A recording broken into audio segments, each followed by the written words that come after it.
하나님 말씀 마태복음 11장 20절에서 26절까지 보겠습니다. 마태복음 11장 20절에서 26절 우리 한 절씩 나눠 읽겠습니다.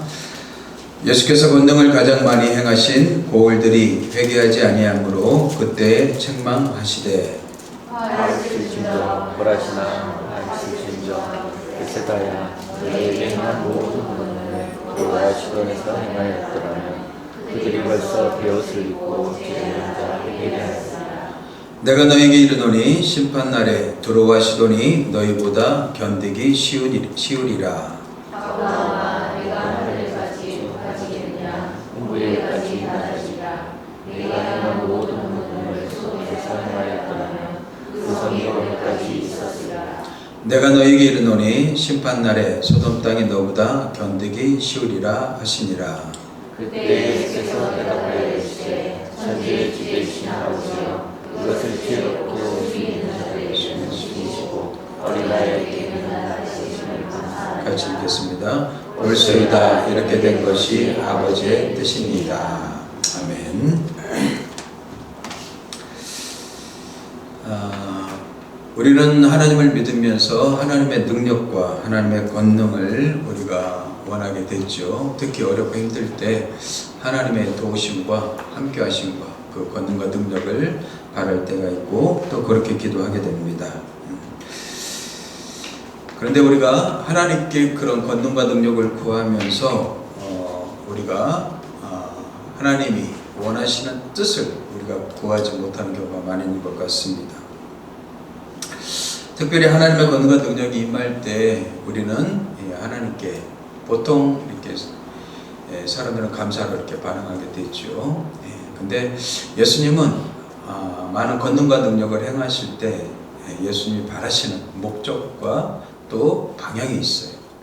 그래서 우리가 하나님이 원하시는 그런 방향과 목적을 우리가 깨닫고 알고 또 그것에 우리가 반응을 해야 되겠죠. 그렇지 못한다면 하나님의 권능과 능력은 무용지물이 되는 것입니다. 많은 사람들이 그 권능과 능력을 깨닫고서 하나님의 살아계심을 믿고 의지하지만 궁극적으로 우리가 추구해야 될 방향은 주님을 닮아가는 거예요. 네, 주님을 닮아가기 위해서는 우리 안에 있는 생각과 마음이 깨어져야 됩니다. 그 깨어짐이 바로 회개입니다. 왜 하나님은 우리한테 회개를 원하실까요? 회개는 하나님께 더 가까이 나가는 방법이고 수단이기 때문에 그렇습니다. 회개는 우리를 거룩하게 합니다. 회개는 하나님과 관계를 더욱더 친밀하게 만들어준단 말이죠. 회개는 하나님의 뜻에 부합하는 것입니다. 회개를 잘하게 되면 그 사람을 우리는 성경에서는 복 있는 사람이라고 얘기합니다. 우리는 세상에 복을 받았을 때 복 있는 사람이라고 말하지만 성경에서는 뭐예요? 하나님과 가까이 하는 사람을 복 있는 사람이라고 얘기해요. 사실 세상의 복은요, 편함과 불편함을 좌우하는 거죠. 그러나 하나님의 은혜는 무엇입니까? 우리의 생명과 관련되는 거예요. 근데 사람들은 세상의 편함을 위해서 복을 추구해요. 그러나 영원한 생명을 위해서, 영원한 우리의 영혼을 위해서 기도하는 사람들이 그렇게 많지 않은 것 같습니다. 아무리 세상 가운데서 편안함을 누릴지라도 우리의 영혼에 안식이 없다는 것은 진짜가 아니죠. 진짜 믿음이 아니란 말이에요. 전 여러분들이 세상의 복보다 여러분의 영혼의 안녕을 위해서 더 기도하게 되길 주님을 축복합니다. 그럴 때 우리 안에 구원의 즐거움이 있고 또 자원하는 마음이 생기고 그 믿음 생활이 행복한 거예요. 그 가운데 많은 또 좋은 것들이 이렇게 우리에게 붙게 되는 것이죠. 아무튼 오늘 말씀을 보시면은 예수님께서는요, 고라신과 벳세다, 가버나움 이런 지역에서 많은 권능을 행하셨던 것 같아요. 이 고라신, 벳세다, 가버나움은 갈릴리 북부 지역에 있는 도시였어요. 그 당시 갈릴리는 굉장히 번창한 도시였고 수많은 사람들이 모여들었습니다. 그래서 예수님의 주 활동 무대가 또 갈릴리 북부 가버나움이라는 지역이었죠. 그래서 많은 기적과 능력을 행하셨어요. 그리고 그 기적과 능력을 본 사람들에게 예수님이 그들에게 기대했던 반응이 무엇입니까? 회개였다는 거예요.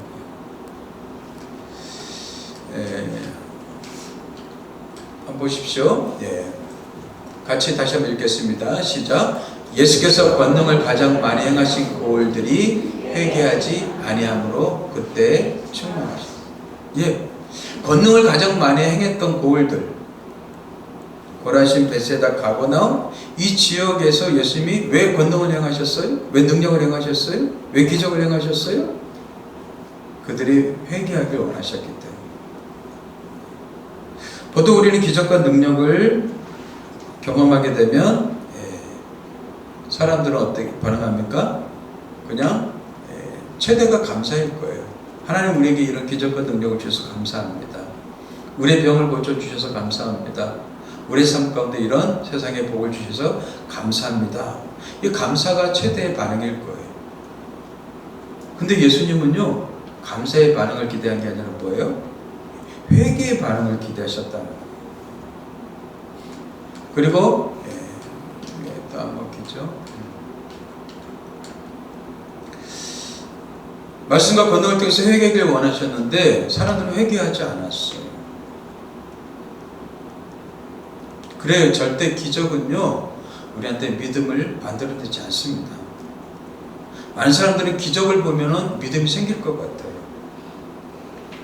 그래서 지옥에 갔던 부자도 그런 고백을 했죠. 내가 회개하지 않음으로 이곳에 왔는데 지금 거짓 나사로를 어떻게 해요? 내 형제들한테 보내서 그들로 하여금 어떻게 해요? 메시지를 전해서 그들이 회개해서 이곳에 오지 않도록 요청을 했어요. 그 부자는 죽어서 깨달은 거예요. 내가 왜 지옥에 왔는가? 나는 왜 나사로처럼 천국에 가지 못하고 왜 지옥에 왔는가? 회개하지 않았기 때문에 그것에 갔다는 것을 그는 깨달은 거예요. 그래서 그것을 요청한 거예요. 그래서 우리 형제들이 기적을 보게 된다면 회개하게 될 것이다 라고 생각한 거죠. 근데 아브라함은 뭐라고 그랬어요? 그곳에는 하나님의 선지자들이 있다는 거예요. 말씀을 듣고 회개하지 않으면 절대 회개할 수 없다는 거예요. 그래요. 기적이 회개를 만들어내지 않습니다.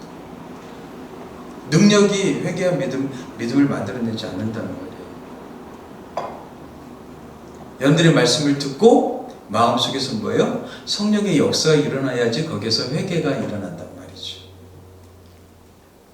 예수님은요, 수많은 기적과 능력을 통해서 그 마을 사람들이 회개 운동이 일어나길 바랬어요. 그들이 하나님께 돌아오고 예수가 메시아임을 깨닫고 그들이 회개하며 하나님의 나라를 맛보길 원하셨단 말이에요. 근데 예수님의 기대하고는 다르게 어떻게 해요? 그들이 회개하지 않았다는 거예요. 그렇다면 여러분들 예수님의 입장에서 보면 어떻습니까? 예수님은 사역자예요. 열심히 사역하신 거예요. 열심히 일하신 거예요. 근데 내가 일하고 사역한 것에 대한 열매가 없는 거예요. 그럼 보통 사람들은 어떻게 해요? 어떻게 반응하죠? 낙심하게 되죠. 절망하게 되죠. 근데 예수님은 어떻게 해요? 낙심하지 않았어요. 오히려 그들 속에 하나님의 메시지가 들려지지 않은 것에 대해서 거룩한 분노가 생겼단 말이죠. 여러분들 말씀을 전하다가 상대방들이 그냥 흘려듣더라도 여러분들 낙심하지 마십시오. 오히려 마음에 거룩한 분노가 들으셔야 돼. 왜 저들은 말씀을 듣지 못하는가? 왜 저들은 말씀에 대한 반응이 없는가? 오히려 거꾸로 나는 그 말씀에 반응하고 있고 들려진다는 것은 뭐예요? 그게 은혜란 말이죠. 그게 감사해요. 만약에 말씀을 전했는데도 불구하고 반응하지 않고 사역의 열매가 없다면 사람들은요, 특히 사역자들은요, 자기 속에서 갈등하게 되고 고민하게 될 거예요. 그러나 예수님 그러지 않으셨어요. 오히려 그들이 회개하지 않음에 대해서 어떻게 해요? 책망하셨단 말이에요. 거룩한 분노를 갖고 계셨단 말이에요. 우리는 여러분들 베드로 회개를 잘 알고 있죠? 마태복음 26장 27절, 75절에 보십시오. 같이 읽겠습니다. 시작. 이에 베드로가 예수님의 말씀에 다 물기 전에 내가 3번 나를 부인하려 하시니 생각나서 밖에 나가서 심히 통곡하니라. 베드로가 예수님의 말씀이 떠올랐어요. 그리고 그 말씀 때문에 어떻게 해요? 생각나서 밖에 나서 심히 통곡했다고 했어요.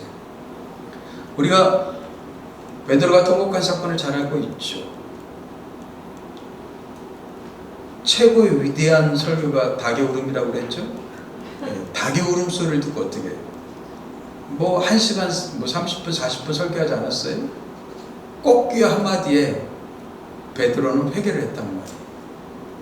저는 이런 설교를 하고 싶어요. 꽃귀어 울면서 회개할 수 있는. 근데 그 꽃귀어 울음소리 한마디에 어떻게 해요? 베드로는요, 뭐가 떠올랐어요? 예수의 말씀이 떠올랐단 말이에요. 근데 여러분들, 베드로가 예수님의 말씀을 처음 들었을 때는 어떻게 했어요? 그 말씀에 대해서 회개했습니까? 그러지 않았어요. 예수님과 논쟁했어요. 예수님께 항변했어요. 따졌단 말이에요. 26장 31절 35절 보세요. 그때 예수께서 제자들에게 이르시되 오늘 밤에 너희가 나를 다 버리리라. 예수님께서 분명히 말씀하셨습니다. 너희가 나를 다 버리리라. 그러면 이 말씀을 듣고 어떻게 해야 돼요? 제자들은. 우리는 버릴 마음이 없는데 예수님이 이렇게 말씀하셨어요. 근데 내 생각이 진리입니까? 예수님의 생각이 진리예요? 예수 생각이죠. 그렇다면 우리는 어떻게 해야 됩니까? 라고 반응해야 되잖아요. 근데 어떻게 했어요? 베드로가 대답하여 이르되 모두 주를 버릴지라도 나는 결코 버리지 않겠나이다. 이게 사람들의 마음이에요. 다 배반해도 나는 배반하지 않겠습니다. 자기는 뭐예요? 배신하고 배반하지 않고 의리를 지키겠다는 거예요. 그래요. 인간들은요, 사람들은요, 순간적인 그런 감정이 있어요. 그 상황에 대해서 어떻게 될지 모르고 그냥 현재적으로 순간적인 감정에 의해서 우리는 말할 때가 많죠. 대부분 그럴 거예요. 근데 예수님께서 뭐라고 하셔요? 내가 진실로 내게 이르노니 오늘 밤 다 울기 전에 네가 3번 나를 부인하리라. 오늘 밤, 일주일 뒤, 한 달 뒤도 아니에요. 1년 뒤도 아니에요. 오늘 밤이에요. 오늘 밤. 오늘 너가 이렇게 장담했어? 아니, 오늘 저녁에 되면 너는 나를 부인하게 될 거야. 뭐예요? 한치도 앞을 내다보지 못하고 자기 감정도 주체할 수 없고 다스리지 못하는 게 인간이란 말이죠.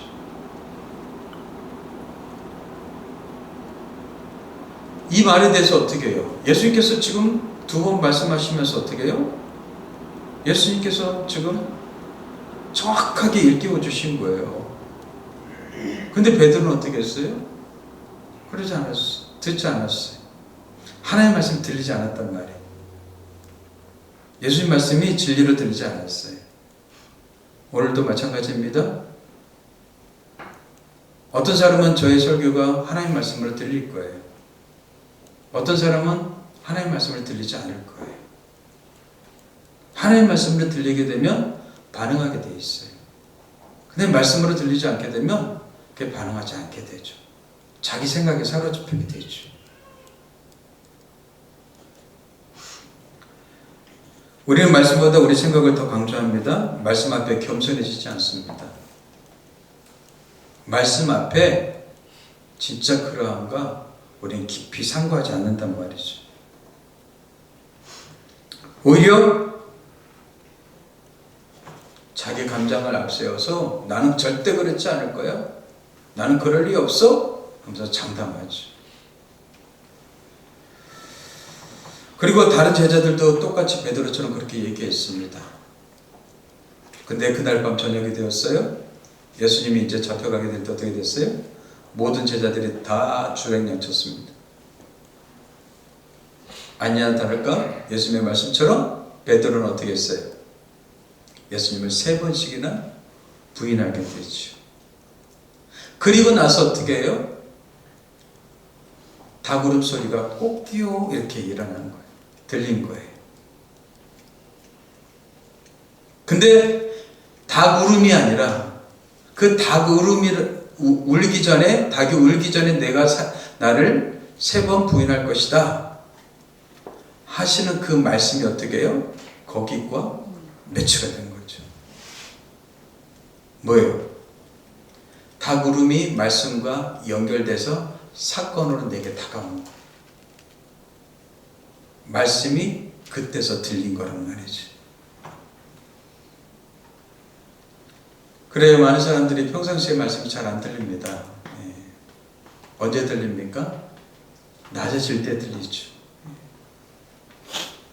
광야길을 걸어갈 때 들리죠. 어렵고 힘들 때 들리죠. 우리 자녀들도 마찬가지잖아요. 잘 나갈 때는 부모 말씀이 안 들려요. 어렵고 힘들 때 어떻게 해요? 엄마 아빠가 옛날에 그랬었지.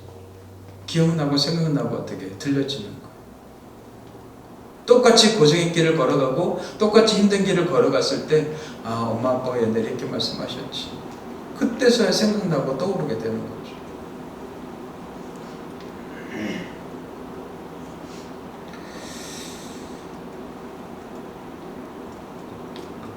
베드로는요, 자기가 살아있었을 때는 어떻게 했어요? 하나님의 말씀 들리지 않았어요. 오히려 예수님과 논쟁하고 분노로 반응합니다. 나는 절대 그럴 일 없습니다. 결국 분노란 무엇입니까? 하나님의 말씀이 하나님의 말씀으로 들리지 않았음을 보여주는 거예요. 회개는 무엇입니까? 하나님의 말씀이 내게 하나님의 말씀으로 들려지는 것이죠.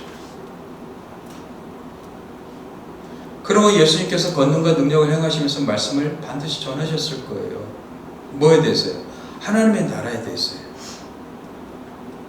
그럼 그 말씀을 듣고 그들은 어떻게 해야 돼요? 받아들이고 회개해야 돼요. 그런데도 그들은 회개하지 않았단 말이죠. 하나님의 나라는 회개하는 자만이 들어갈 수 있는 나라이기 때문에, 회개하지 않고는 절대 들어갈 수 없는 나라이기 때문에. 베드로는 이러지 않았습니다. 초창기에는 어땠어요? 그는 사건을 통해서 하나님의 말씀이 들려줬고 반응을 했었어요. 베드로가 예수님을 처음 만날 때가 언제였죠? 예루살렘에서 어떻게 해요? 동생 안드레를 통해서 소개받고 예수님을 처음 만났어요. 그리고 예수님과 가나 혼인잔치에 가서 어떻게 해요? 예수님이 물이 포도주로 바뀌는 기적을 경험했어요. 그리고 나서 예수님이 가버나움이라는 갈릴리 북부 지역으로 이사를 하게 된단 말이에요. 근데 그곳에서 어떻게 해요? 베드로가 어부로서 살았죠. 근데 그가 갈릴리 호수바다에 밤새도록 그물을 던졌는데 어떻게 했어요? 고기 한 마리 잡지 못했어요. 밤이 맞도록 수고했지만 고기 한 마리 잡지 못했어요. 그때 예수님이 뭐라고 하셨어요? 깊은 데 가서 그물을 던지라. 그랬더니 어떻게 했어요? 베드로가 네 하고 나갔단 말이에요. 그래서 그물을 딱 던졌더니 어떻게 해요? 그물이 찢어지도록 잡혔다. 그물이 찢어지도록 잡혔어요. 그랬더니 사람들이 어떻게 반응합니까? 우와! 하나님의 기적과 능력을 경험한 거잖아요. 그랬더니 전부 다 막 환호하고, 그리고 어떻게 해요? 최고의 반응이 뭐였어요? 감사했어요. 근데 베드로는 그 사건을 통해서 어떻게 했어요? 감사하기보다 어떻게 했어요? 예수님 발 앞에 무릎 꿇고 이런 고백을 하죠. 주여 나를 떠나서서 나는 죄인이로소이다.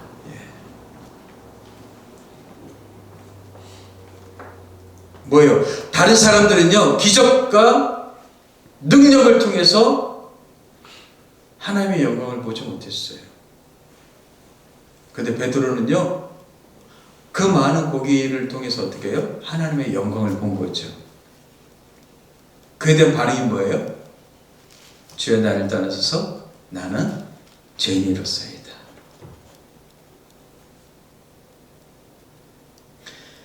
그렇습니다. 여러분들, 기적과 능력을 경험한다는 것은 하나님의 영광을 본다는 거예요.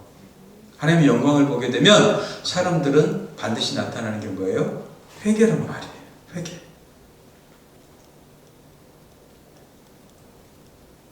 근데 사람들은 뭐예요? 그냥 그 기적과 능력에만 초점 맞추니까 하나님의 영광이 보이지 않는 거예요. 하나님의 말씀이 들리지 않는 거란 말이죠. 어떤 아버지가 자녀한테 할 말이 있어갖고 먼저 잘 먹이고 이야기를 하려고 고깃집에 데려갔어요. 근데 아버지의 말은 하나도 안 들고 고기만 계속 먹는 거예요. 고기에 초점 맞춰서. 아버지가 뭐라 해도 그것이 안 들려요. 마치 그것과 똑같은 거예요. 여러분들, 하나님의 음성을 들으려고 노력하고 계십니까? 하나님의 기적과 능력보다 하나님의 음성을 들으려고 노력하고 있습니까? 하나님의 영광을 보려고 노력하고 있습니까? 아니면 기적과 능력만 구하고 계십니까? 그렇다면 우리도 고라신, 벳사다, 가버나움 사람들처럼 예수님께 책망받을 거예요. 하나님 이렇게 해주신다면, 이런 축복을 주신다면, 이런 기적과 이런 능력을 주신다면, 나의 질병을 고쳐주신다면 하면서 우리는 믿음으로 드려질 것 같지만 정작 하나님 우리한테 원하신 것은 회개란 말이죠. 주의 영광을 보고 회개하고 주님 앞에 반응하길 원하신단 말이죠.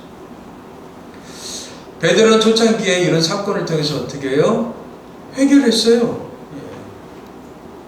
근데 예수님을 3년 동안 따라다니면서 성장했어야 되는데 베드로는 어떻게 해요? 성장했어요? 안 했어요? 오히려 퇴보됐어.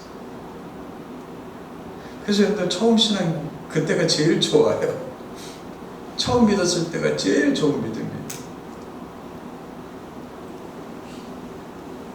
근데 여러분들, 사랑도 그러잖아요. 처음 사랑일 때 뜨겁잖아요. 시간이 지나면서 그 사랑 다 사라져버려요. 그래서 예수님 우리한테 말씀하시죠. 첫사랑을 회복하라고. 근데 진짜 사랑은 묵은 사랑이죠. 진짜 김치는 묵은지죠. 묵은지가 맛있잖아요. 그렇듯이 진짜 사랑은 여러 가지 시련과 아픔과 여러 가지를 겪고 나서 얻어진 사랑이 진짜 사랑인 것이죠. 베드로는 그물이 찢어질 정도로 잡혀진 그 고기를 통해서 고기를 본 게 아니라 뭐예요? 그 고기 속에 담겨진 하나님의 영광을 봤어요. 저는 여러분들이 하나님의 영광을 보게 되길 바랍니다. 사건을 통해서 사건만 보지 마십시오.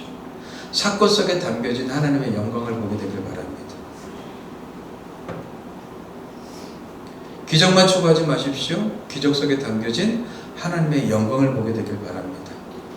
그래야지 우리는 거기서 회개로 반응할 수 있기 때문에 그래요.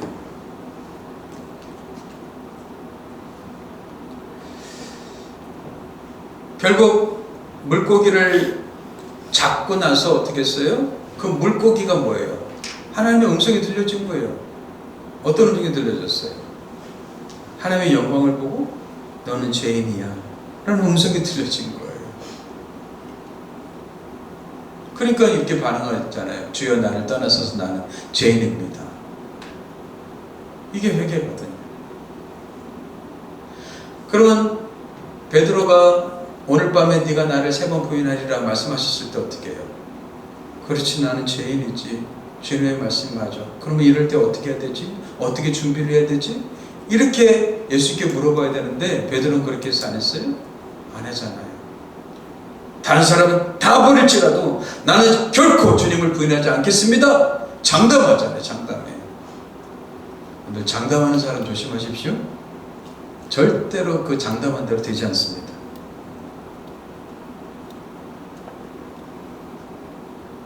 꼭 못된 남자들이 장담 많이 하죠. 약속 안 지키는 사람들이 장담 많이 해요.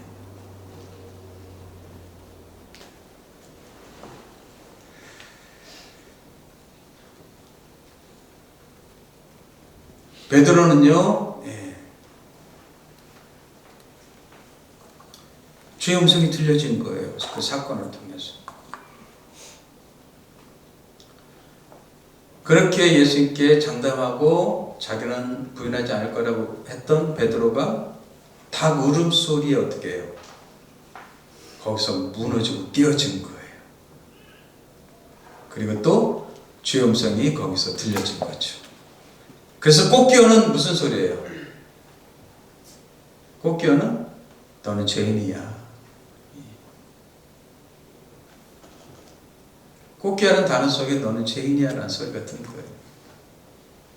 들어있는 거예요. 그러면서 어떻게 해요? 베드로는 가서 통곡을 하잖아요. 통곡을 해요. 심한 통곡했다는 건 뭐예요? 나는 큰 죄인입니다 라는 거죠. 그래요. 우리가 주님을 경험하면 경험할수록 주의 음성이 들리면 반응으로 나타나는 게 뭐예요? 회개예요. 회개는 뭐예요? 나는 죄인입니다 라는 뜻이에요. 나는 죄인입니다. 근데 사람들은 나는 죄인입니다 라고 생각하지 않고 산단 말이에요. 그러니까 장담하고 나는 이렇게 할 수 있다라고 얘기하고 막 그렇게 다짐하는 거죠. 아니에요. 우리 죄인이에요. 하나님이 하시는 모든 사건과 말씀들은요, 우리를 향한 책망이에요. 그래서 우리가 어떤 죄인임을 깨달으셔야 돼요. 그래서 그 음성이 들려지는 사람들은 회개로 반응하고, 들려지지 않는 사람은 뭐예요? 회개로 반응하지 않죠. 오히려 장담하고 분노하죠. 지금 벳세다, 고라신, 가버나움 이 지역 사람들이 지금 이렇게 반응한 거예요. 그리고 이렇게 반응한 것에 대해서 예수님이 뭐라고 말씀하셔요? 25절, 26절. 그때가 어떤 때예요? 이 권능과 능력을 행했음에도 불구하고 그들이 회개로 반응하지 않았을 때 예수께서 대답하여 이르시되, 이 잘못 번역됐어요. 예수께서 말씀하시되, 원래는 영어 성경에는 Jesus said, 말씀하셨다 이렇게 되어 있어요. 대답한 게 아니라. 그 대답은 여기서 뭐예요? 그들의 회개하지 않는 것에 대한 반응으로서 말씀하신 거죠. 이르시되 뭐라고 해요? 천지의 주제이신 아버지여, 이것을 지혜롭고 슬기는 자들에게는 숨기시고 어린아이들에게는 나타내심을 감사하나이다. 예수님은요, 그들이 회개하지 않는 것에 대해서 어떻게 해요? 감사했어요. 옳소이다. 이렇게 된 것이 아버지의 뜻이니이다. 그리고 하나님의 뜻이라고 얘기하고 있어요. 하나님의 뜻이라는 거예요. 그럼 여러분들, 하나님의 뜻이 뭐예요? 하나님의 뜻. 지금 예수님이 말씀하신 게 하나님의 뜻이에요.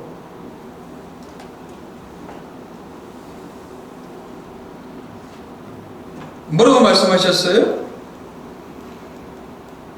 천지의 주제신 아버지여, 이것을 지혜롭고 슬기는 자들에게는 숨기시고, 스스로 지혜롭다고 하고 슬기롭다고 하는 자들에게는 숨기시는 게 하나님의 뜻이란 말이에요. 나는 할 수 있어? 나는 지혜로워? 나는 배반하지 않을 거야? 나는 이렇게 할 수 있어? 이런 사람들에게는요, 숨기시는 게 하나님의 뜻이래요. 거꾸로 어떻게 해요? 어린아이들에게는 나타내심을 감사하네요. 어린아이에게 나타나는데 어린아이는 뭐예요? 그냥 아멘 하고 받아들이는 거예요. 어린아이들은 뭐예요? 모르니까 늘 엄마 아빠한테 물어보죠. 엄마 어떻게 해요? 아빠 어떻게 해요? 도와주세요. 늘 이렇게 반응을 해요. 근데 크면서부터는 그렇게 반응하지 않잖아요. 자기 잘난 맛에 살잖아요. 세상 사람들은요, 전부 다 자기 잘난 맛에 살아가고 있어요. 그리고 자기 생각이 다 옳다라고 생각하고 있어요. 그리고 자기는요, 늘 옳다라고, 의인이라고 생각하고 있단 말이에요. 그런 사람들에게 하나님의 말씀 들리겠어요? 절대 안 들리죠. 사건이 주어도 그게 하나님의 음성으로 들려집니까? 절대 안 들리죠. 여러분들 신앙생활 했던 걸 잠시 생각해 보세요. 언제 하나님의 음성이 들렸습니까? 여러분들이 높아지고 기고만장하고 교만하고 할 때 여러분들 들려졌어요? 아니면 낮아지고 깨어지고 오늘 부른 찬양처럼 광야 가운데 있을 때 하나님의 음성이 들려졌어요? 낮아지고 깨어지고 나를 낮출 때 주의 음성이 들렸단 말이에요. 그래서 여러분들 광야라는 단어하고 말씀이라는 단어가 어원이 같다고 그랬죠? 광야가 따바르라는데 다바르가 여러분들 말씀이랑 어원이랑 같단 말이에요. 뭐예요? 광야 속에서 말씀이 들린단 말이에요. 광야 속에서. 근데 광야 속에서조차도 교만하단 말이에요. 이스라엘 백성들은 그랬죠. 광야 속에서조차도 교만했어요. 사건을 통해서 주님을 만나지 않고 주님을 보지 못하고 하나님의 영광을 보지 못하고 그들은 회개하지 않고 교만해졌단 말이에요.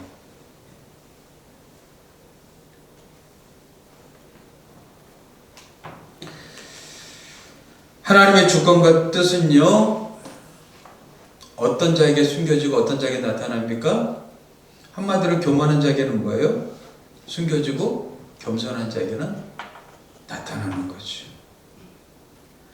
그래서 하나님은 인생길, 광야 같은 인생길에서 우리가 겸손하게 살아가기를 원하시는 거예요. 왜? 겸손할 때 주의 음성이 들려지거든요. 겸손할 때 하나님의 말씀에 반응하거든요.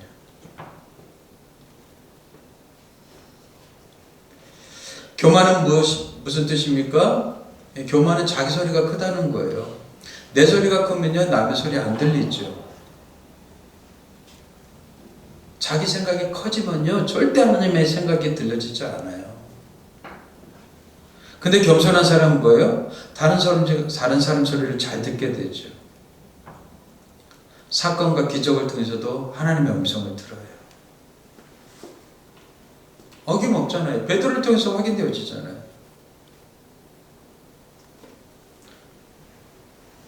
그런 기적과 능력 속에서도 베드로는 겸손할 때 어떻게 했어요? 하나님의 영광을 보고 하나님의 음성이 들렸단 말이에요. 그리고 그 앞에서 나는 죄인입니다라고 회개하잖아요. 근데 교만했을 때는 어떻게 해요? 주님의 말씀에 대해서 반박하고 변론하고 항변하면서 나는 절대 배신하지 않을 겁니다. 나는 절대로 예수님을 부인하지 않을 겁니다. 근데 보기 좋게 어떻게 해요? 그날 밤에 일주일도 한 달도 1년이 지난 게 아니에요. 그날 밤에 그는 예수님을 부인하고 말죠. 인간이란 이런 존재예요. 이렇게 나약한 존재란 말이에요. 언제까지 여러분들 자신을 신뢰하며 살겠습니까? 언제까지 여러분들을 어떻게 해요? 낮추지 않고 겸손하게 말씀으로 가꾸지 않고 늘 교만하게 살아가겠습니까? 말씀이 안 들리면 우리는 절대로 겸손해질 수 없습니다. 말씀이 안 들리면 절대 우리의 성장이 일어나지 않습니다.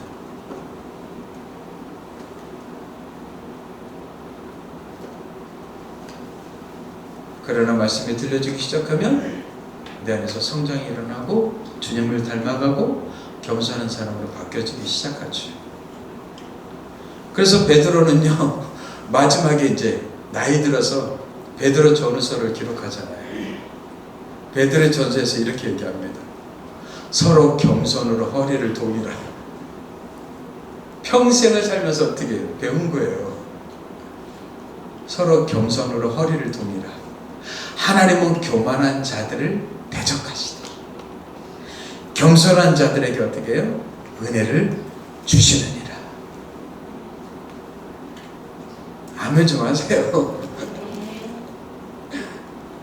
아니 그냥 나온 말이 아니란 말이에요. 그냥 공부해서 배운 말이 내뱉은 말이 아니란 말이죠. 평생을 살면서 경험하고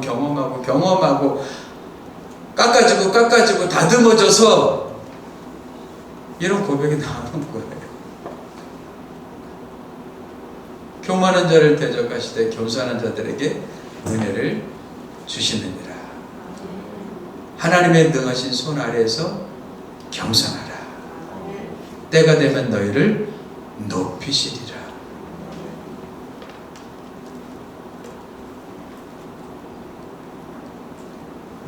왜 하나님께 권능과 능력을 구하십니까?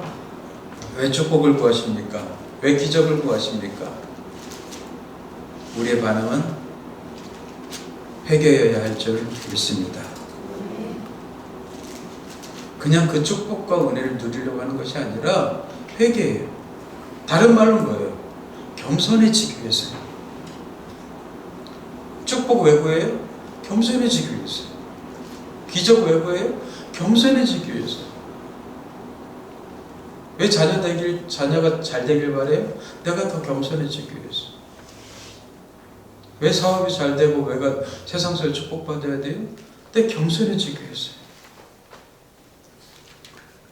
근데 이걸 배우지 않으면 절대로 사람은요 겸손해질 수가 없습니다. 회개로 반응하지 않는다는 말이에요. 기껏해야 그냥 감사합니다. 감사한 거 하고 말지. 근데 우리 예수님은 그걸 더 뛰어넘어서 반응하길 원하신다는 말이에요.